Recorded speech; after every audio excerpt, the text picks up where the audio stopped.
আমার একবারও মনে হচ্ছে না বাংলাদেশে আইনের রাজত্ব আছে। বাংলাদেশে চলছে মাদ্রাসার কিছু দাড়িওয়ালা ফতোয়াবাজ হুজুরদের কথায়।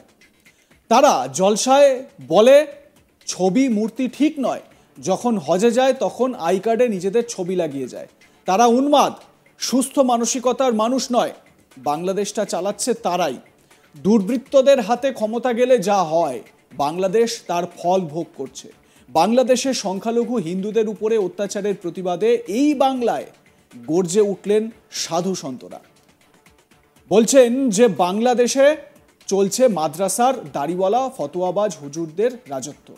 পূর্ব বর্ধমানের পূর্বস্থলী স্টেশন বাজার এলাকায় একটি সমাবেশে যোগ দিয়ে এমনই মন্তব্য করলেন বঙ্গীয় হিন্দু জাগরণ মঞ্চের প্রবক্তা সঞ্জয় শাস্ত্রী মহারাজ।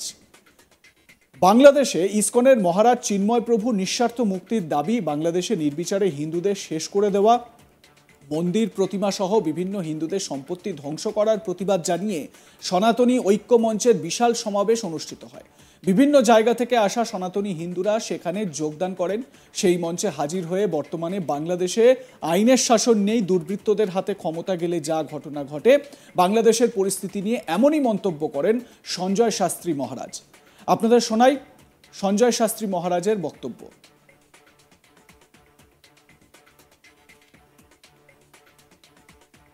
বাংলাদেশে অদ্যাবধি আমার একবারের জন্য মনে হচ্ছে না কোনো সুষ্ঠু আইনের রাজত্ব আছে।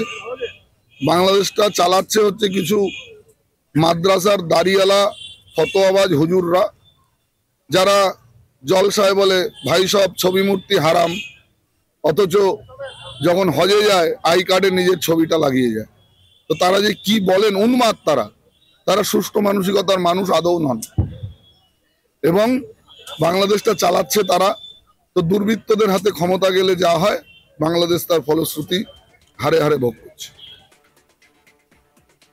এই কর্মসূচিতে হাজির ছিলেন হিন্দু জাগরণ মঞ্চের জেলা সংযোজক খোকন লাল বিশ্বাস, হিন্দু সমাজ সংস্কারক কর্ণধর দে, দেবাশিস অধিকারী সহ বিশিষ্টজনেরা।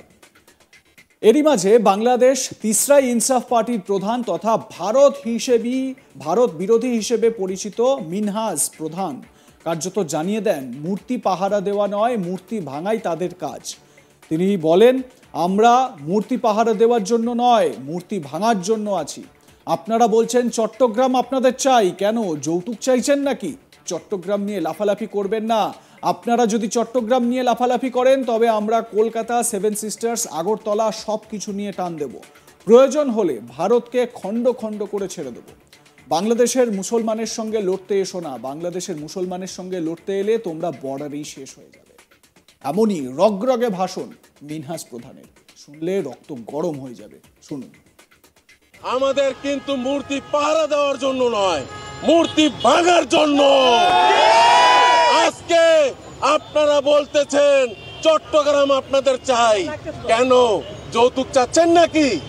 মেয়ে তো আমরা বিবাহ করে দেই নাই, হাতে তুলেও দেই নাই, মেয়ে পালিয়ে গিয়েছে, তাহলে যৌতুক কেন চাচ্ছেন? চট্টগ্রাম নিয়ে লাফালাফি করেন না।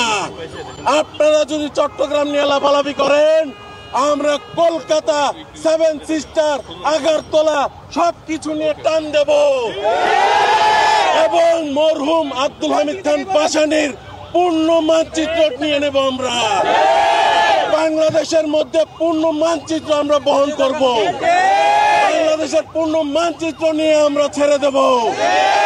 প্রয়োজন হলে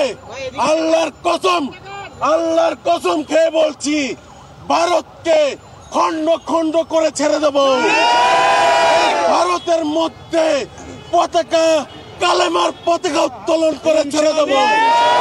ভারত শাসন করবে মুসলমান।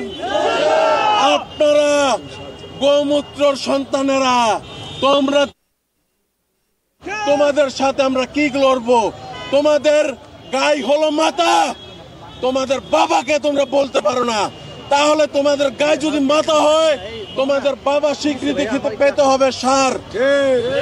আর যদি সার তোমাদের বাবা না হয়, তোমরা পিতৃ বিচ্ছিন্ন, তোমাদের পিতৃ পরিচয় নাই, তোমরা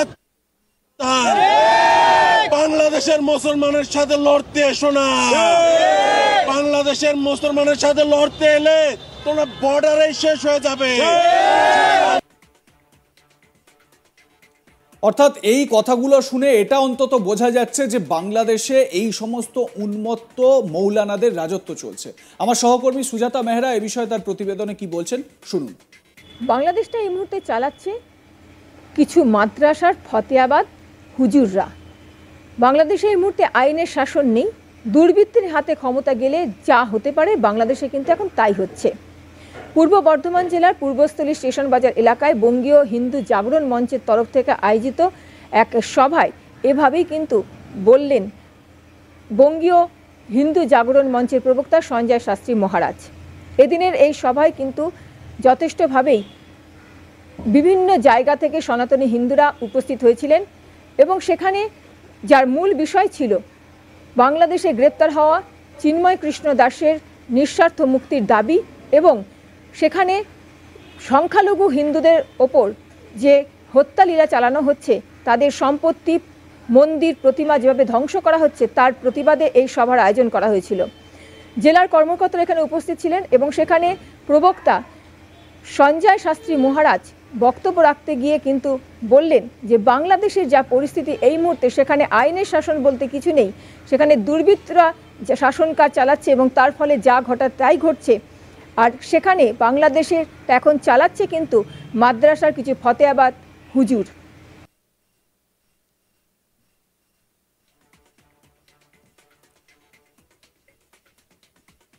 অর্থাৎ বাংলাদেশে যে ফতোয়াবাজ হুজুররা, যাদের কথা আপনারা শুনলে রক্ত গরম হয়ে উঠবে, সেরকমই একজনের বক্তব্য আপনাদের শোনালাম। তিনি এই মিনহাজ প্রধান সঞ্জয় শাস্ত্রী ঠিক এই বিষয়টিকেই উত্থাপন করেছেন এবং বলেছেন যে বাংলাদেশে এই মুহূর্তে এই সমস্ত ফতোয়াবাজ হুজুররা যারা রয়েছে, মৌলানা যারা রয়েছে, তারাই বাংলাদেশটা চালাচ্ছে।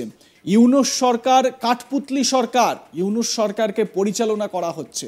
আপনারা জানেন যে একদিন আগেই ইউনূস, যিনি প্রধান উপদেষ্টা এই মুহূর্তে বাংলাদেশের অন্তর্বর্তী সরকারের, সেই প্রধান উপদেষ্টা মোহাম্মদ ইউনূসের সঙ্গে বিভিন্ন ধর্মীয় সংগঠন বা বিভিন্ন ধর্মের যারা গুরুরা রয়েছেন বা ধর্মীয় সংগঠনের নেতারা যারা রয়েছেন তারা বৈঠক করেছিলেন এবং সেই বৈঠক থেকেই বেশ কিছু বিষয় সেখানে কিভাবে সম্প্রীতির বাতাবরণ তৈরি করা যায় সেই নিয়ে কিন্তু আলোচনা হয়।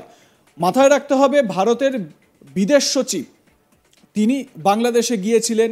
বাংলাদেশে গিয়ে বিদেশ সচিব পর্যায়ের আলোচনা হয়েছে, মোহাম্মদ জসিমউদ্দিনের সঙ্গে আলোচনা হয়েছে এবং সেই বৈঠকের পরপরই দেখা যাচ্ছে যে বিদেশ সচিব তিনি একটা উদ্বেগের কথা জানিয়েছিলেন।